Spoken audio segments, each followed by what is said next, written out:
ഭയങ്കര അത് കാണാൻ നേരത്ത് ഭയങ്കര ഇച്ചിരി കൂടെ ലൗകിങ് ആയിട്ടുള്ള വേറൊരു ഫേസും കാര്യങ്ങളൊക്കെ ആയിരുന്നു. ആ ഒരു യാത്ര എങ്ങനെയായിരുന്നു? ഇപ്പൊ അതിനു മുമ്പ് ഈ മാളികപ്പുറവും മേപ്പടിയാനൊക്കെ ഫാമിലി ചിത്രങ്ങൾ ചെയ്തൊരു നടനുമാണ്. അപ്പൊ പിന്നീട് ഒരു പീക്കിൽ നിന്ന് പിന്നീട് ആ ഫാമിലി സെറ്റപ്പിലേക്ക് വന്ന ഒരു യാത്ര അതാണ്.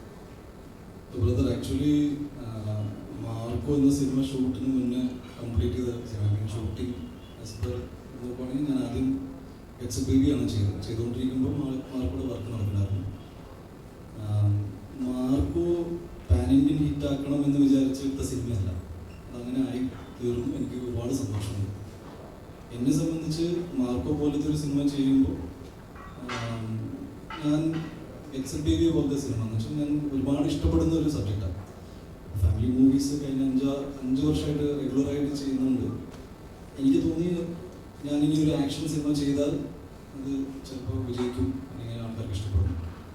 ബട്ട് എന്നെ സംബന്ധിച്ച് മാർക്കോയെ പോലെ തന്നെ വളരെ important and close to my heart സബ്ജക്റ്റാണ്. മാർക്കോ വലിയൊരു ഹിറ്റാണ്, ഓൾ സഡൻ ഗുഡ്. പക്ഷേ ഒരു മൂവി എന്ന നിലയിൽ ഞാൻ കുറച്ചുകൂടി ഇമോഷണലി കണക്ട് ആവുന്നത് എക്സ് ബേബി എന്ന സിനിമയുടെ കോർ എസൻസാണ്. ദാറ്റ് ഈസ് സജീവൻ പറഞ്ഞു, ഞാനും പറഞ്ഞു, വിനയും പറഞ്ഞിട്ട് ഞാൻ കുറച്ച് ഫാമിലി ഇമോഷൻസ് മനസ്സിൽ കൊണ്ട് നടക്കുന്ന ഒരാളാണ്.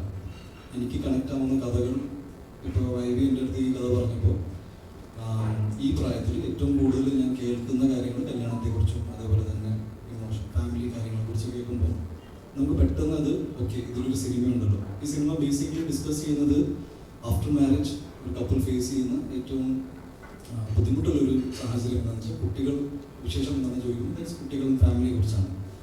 അങ്ങനെ ആ ഒരു സിറ്റുവേഷനിലേക്ക് എത്തിപ്പെടാൻ പറ്റാത്ത കപ്പിൾസിൻ്റെ ലൈഫിൽ ഉണ്ടാവുന്ന പ്രശ്നങ്ങൾ, ആ പ്രശ്നങ്ങൾ എങ്ങനെ സൊസൈറ്റി അതിൽ ഇൻഫ്ലുവൻസ് ചെയ്യുന്നു, ഈ ഒരു സ്ത്രീയുടെ സൈഡിൽ നിന്നും ഒരു പുരുഷൻ്റെ ഭാഗത്തു നിന്നും ഉണ്ടാകുന്ന അവർക്ക് 2 പേർക്ക് ഉണ്ടാകുന്ന മെൻ്റൽ സ്ട്രഗിൾ, സൈക്കോളജിക്കൽ പ്രശ്നങ്ങൾ, ഫാമിലീസിന് അതെങ്ങനെ ഹാൻഡിൽ ചെയ്യാൻ പറ്റും, ഇത്രയും ഭയങ്കര പക്വതയുള്ളൊരു സബ്ജക്റ്റാണ് ഗെറ്റ്സ് എ ബേബി. ബട്ട് വിനയുടെ ഒരു style of rendering and look and feel cinema looks very engaging, colourful. കുട്ടികൾക്കും ഫാമിലീസിനും കഴിക്കാൻ പോകുന്ന ആൾക്കാരും കല്യാണം കഴിച്ചവരും അതിനെക്കുറിച്ച് ചിന്തിക്കുന്നവർ, ഫാമിലി പ്ലാനിങ് ചിന്തിക്കുന്നവർക്ക് എല്ലാവർക്കും ഒരേപോലെ എൻജോയ് ചെയ്യാൻ പറ്റുന്ന സിനിമ ഗെറ്റ്സ് എ ബേബി ആയിരിക്കും. That's A take away. അതായത് നിങ്ങൾക്ക് ഈ സിനിമ വീട്ടിൽ പോയി ഡിസ്കസ് ചെയ്യാം, വീട്ടിൽ ഇരുന്ന് ഡിസ്കസ് ചെയ്യാം. മാർക്കോയിൽ അങ്ങനെ ഡിസ്കസ് ചെയ്യാനൊന്നുമില്ല. മാർക്കോ ഒരു മൊമെൻ്ററി ഹൈ ആണ്.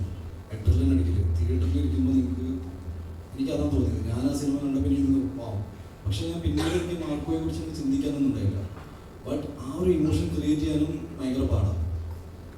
എക്സ് ബേബിയെ സംബന്ധിച്ച് ഒരു സ്ലോ മൂവിങ് പ്രോസസ്സാണ്. ഇങ്ങനെ നിങ്ങൾക്ക് പിന്നീട് ചിലപ്പോൾ ഇപ്പം എന്നെ സംബന്ധിച്ച് മാർക്കോയിൽ ഒരു ഭയങ്കരമായ ഫീഡ്ബാക്ക് ഒന്നും കിട്ടിയിട്ടില്ല. സ്വാഗ് മ്യൂസിക്, സ്വാഗ് ഇങ്ങനത്തെ ഒരു ജനറിക് ഫീഡ്ബാക്കാണ്. തിയേറ്ററിൽ അടിപൊളിയായിരുന്നു, വെൽ ആൻഡ് ഗുഡ്.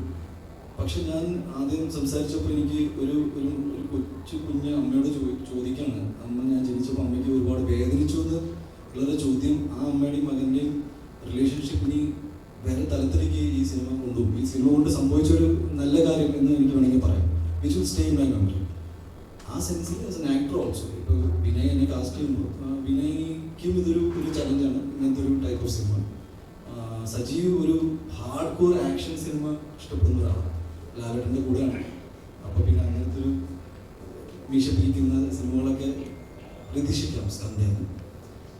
ഞങ്ങൾ പക്ഷേ ഓവറോൾ ഇങ്ങനത്തെ സിനിമയും ഇഷ്ടപ്പെടുന്ന ആൾക്കാരായതുകൊണ്ട് ഞാനും എനിക്ക് ഫാമിലി ഓഡിയൻസ് അങ്ങനെ പൂർണ്ണമായിട്ട് അവോയ്ഡ് ചെയ്യാൻ പറ്റില്ല. ബിക്കോസ് മാർക്കോ പോലത്തെ ഒരു A സർട്ടിഫൈഡ് സെഗ്മെൻറ്റഡ് മൂവി ചെയ്തപ്പോൾ എനിക്കൊരു പേടി ഉണ്ടായെന്ന് വെച്ചാൽ എൻ്റെ ഒരു പ്രൈമറി ഓഡിയൻസ്, ദാറ്റ് ഈസ് ഒരു നടനെ ഭയങ്കരമായിട്ട് സപ്പോർട്ട് ചെയ്യുന്നത് ഫാമിലി ഓഡിയൻസാണ്.